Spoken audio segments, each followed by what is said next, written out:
Hello दोस्तों, स्वागत है आप सभी का।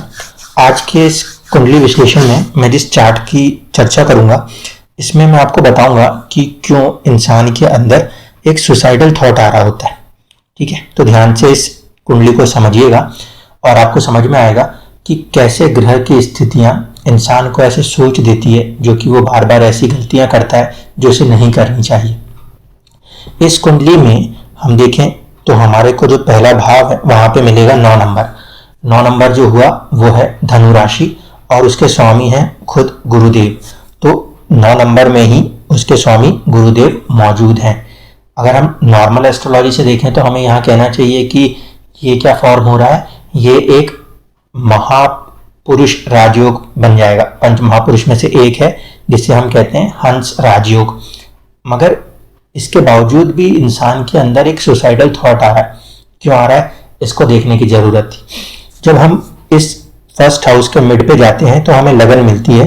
लगन जो है वो है 10 डिग्री सेजिटेरियस साइन, धनु राशि में 10 डिग्री।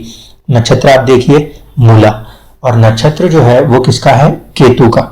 केतु का नक्षत्र होने के कारण हम सबसे पहले केतु को देखेंगे।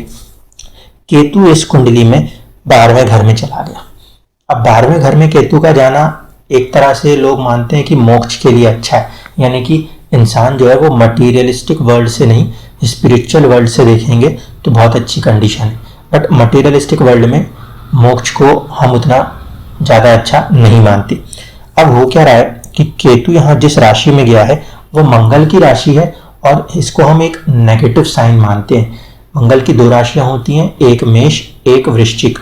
मेष जो है इसको हम पॉजिटिव साइन मानते हैं और जो 8 नंबर वृश्चिक राशि है इसको हम नेगेटिव साइन मानते हैं। केतु 8 नंबर की राशि का ही स्वामी भी है, यानी कि वो उसका को रूलर है। इसलिए केतु को मैं यहाँ पे मानूंगा कि इस केतु में कोई खराबी नहीं है। ये 12वें गया है, ये अच्छा बैठा है। दिक्कत क्या है, 12th हाउस में होना गलत है। 8 नंबर की राशि में उसका बैठना कोई खराब नहीं है, 12वें भाव में बैठना इसका गलत है। 12वें भाव में बैठा हुआ केतु इंसान को सभी चीज़ों से दूर हटाने की थॉट प्रोसेस देता है, यहाँ तक कि अपने जिंदगी से भी। क्योंकि मोक्ष जो है ऐसी हालत में केतु ये मानता है कि जब जिंदगी नहीं है तो ही मोक्ष है, पर हकीकत ऐसी नहीं है। हमें ये समझना होगा कि इस कुंडली के अंदर कैपेसिटी बहुत ज़्यादा है और बार बार आपको सुसाइड अटेम्प्ट करने से कोई मतलब नहीं, क्योंकि जब आपकी अच्छी एक लाइफ सेविंग है आपके पास है, आपको आगे बढ़ना है। अब देखिए कुंडली के अंदर सेकंड पॉइंट पे ध्यान दीजिएगा। इस कुंडली में जुपिटर जो है वो आपकी एक्चुअल हेल्थ का लॉर्ड है और उसके ऊपर उच्च के शनि का 3rd एस्पेक्ट है, 1 2 3।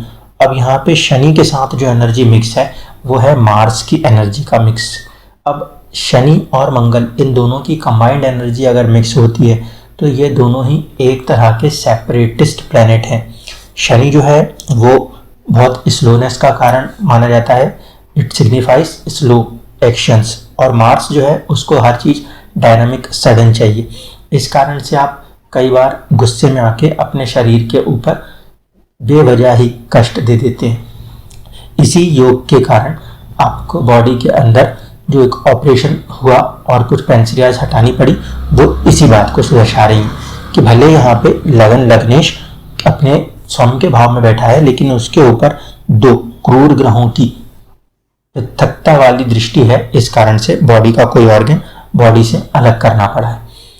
दूसरी चीज इस कुंडली में जो है वो ये है कि इसमें एक राशि परिवर्तन योग बन रहा है शनि और आपके शुक्र के बीच में। अब इसको कैसे समझें, इसको देखिए। जो सेकंड हाउस है ये आपका है सेविंग का हाउस, आप जो धन कमाते हो उसकी सेविंग। और जो ये 7 नंबर जहाँ लिखा है वो है 11वां भाव, इसको कहते हैं अर्निंग। इसका मतलब यहाँ पर ये नजर आता है कि इंसान के पास बहुत ही अच्छी अर्निंग्स भी होंगी और बहुत ही अच्छी सेविंग्स भी होंगी। ये कुंडली कहीं ना कहीं आपको एक बिजनेस पॉइंट वाली कुंडली नजर आती है, क्योंकि इस इंसान के पास बहुत अच्छी अर्निंग हो सकती है, इस इंसान के पास बहुत ही बड़ी लेवल की सेविंग्स भी हो सकती है। साथ ही साथ हम ये देखें, शुक्र जो यहाँ पर है वो आए कहाँ से, वो 6ठे भाव से आए। 6ठा भाव जो होता है वो होता है रोग, रिपु और कहीं ना कहीं शत्रुता का। इस कारण से आपको कई बार ऐसा फील होगा कि आपके घर के अंदर, क्योंकि सेकंड हाउस जो है वो आपकी अपनी फैमिली है, तो आपको कई बार ऐसा महसूस होता है कि मेरे अपने ही लोग जो है वो मेरे दुश्मन बने हुए हैं। कारण इसका क्या है? इस शुक्र का सेकंड हाउस में बैठना। छठे घर का मालिक जो कि कहीं ना कहीं दुश्मनी, शत्रुता दिखाता है, उसका मालिक जिस भाव से जुड़ता है उस भाव से जुड़े हुए लोगों को इंसान अपना शत्रु समझने लगता है। इस कारण से आपके साथ ऐसा हो रहा है। बट मर्क्यूरी और वीनस, इन दोनों का यहाँ पे एक अच्छा कनेक्शन है जो कि बहुत ही ज़्यादा धन देने के लिए माना जाता है। चार्टर्ड अकाउंटेंट जैसे हम मानते हैं वो ऐसे योग से देखने को मिलते हैं। अब हम बात करें यहाँ पे मंगल की। मंगल अपने अंदर 5वें घर की और 12वें घर की ताकत लेके बैठा है, जिसके कारण ये मंगल आपके अर्निंग्स में रह रह के रोक लगाता रहता है। तो आपको पहले क्या करना चाहिए? सबसे पहली चीज़ आपको जो करनी है वो है केतु। केतु मतलब आपको अपने अंदर जाना पड़ेगा, खुद को समझना पड़ेगा। आपके अंदर पोटेंशियल की कोई कमी नहीं है, कुंडली में बहुत अच्छा पोटेंशियल है, मगर आप अपने आप को समझ नहीं पा रहे। उसका एक कारण ये भी है कि आपके चंद्रमा के आगे और पीछे कोई ग्रह नहीं बैठा, जिसे हम कहते हैं केमुंद्रम दोष। यहाँ पे इस चंद्रमा को शुक्र और बुध दोनों शुभ ग्रह हैं वो देखते हैं, इसलिए पैसे की थॉट आपके मन में हमेशा आएगी। और क्योंकि आगे और पीछे चंद्रमा के कोई भी ग्रह नहीं है, इसलिए आप ये नहीं समझ पाते मैं कहाँ से शुरू करूँ और कहाँ को जाऊँ, इसलिए आपका मन हमेशा ही भटकता रहता है। आपको इसके लिए भी मेडिटेशन की ज़रूरत है, और इस केतु के लिए भी आपको मेडिटेशन, एक इंट्रोवर्ट ऑब्जर्वेशन की ज़रूरत है। जब आप इसको करेंगे तो आपके अंदर इतनी खासियत, इतनी खूबियाँ भरी हुई हैं कि आप अपनी ज़िंदगी में बहुत ही बेहतरीन सक्सेस को लिखेंगे। किस्मत के भरोसे आप कभी मत बैठिएगा। इसका कारण दिखा दूं कि जब ये हम किस्मत वाली कुंडली में जा रहे हैं तो आपका जो 9th हाउस का लॉर्ड है सूर्य, वो यहाँ पर नीच का हो जाता है।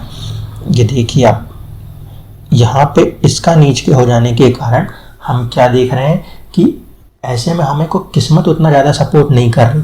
दूसरी तरफ पे हम यहाँ पे ये भी देख रहे हैं कि जो शनि था, जो यहाँ पे उच्च का हुआ था, वो यहाँ पे नीच राशि में गया है। शनि अगर उच्च से नीच राशि में भी गया है तो भी ये हम अच्छा मानेंगे, बुरा नहीं मानेंगे, क्योंकि शनि बहुत ज़्यादा उच्च होना जो है इंसान की ज़िंदगी में दुख और तकलीफ़ों को बढ़ा देता है।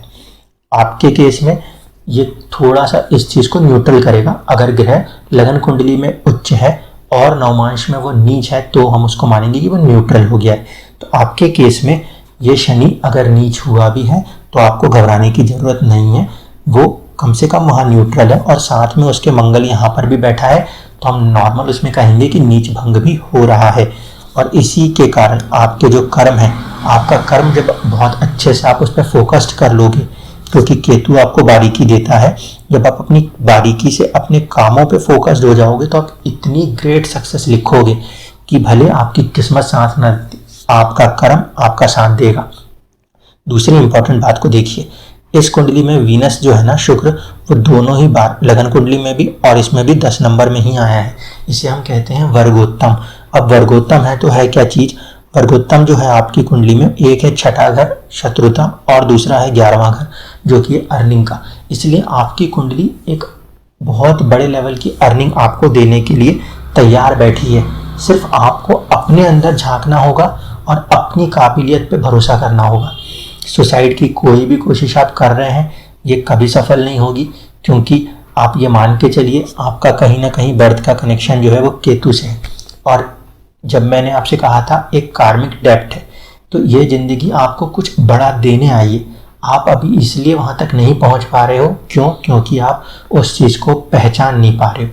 आप अपने आप को खुद से ऑब्जर्व करो और अपने पोटेंशियल को समझ के आप अपनी राइज करो। आपका जो एक्चुअल राइज देखने को मिलेगा वो आपको एज ऑफ 42 और 48 के अंदर देखने को जरूर मिलेगा।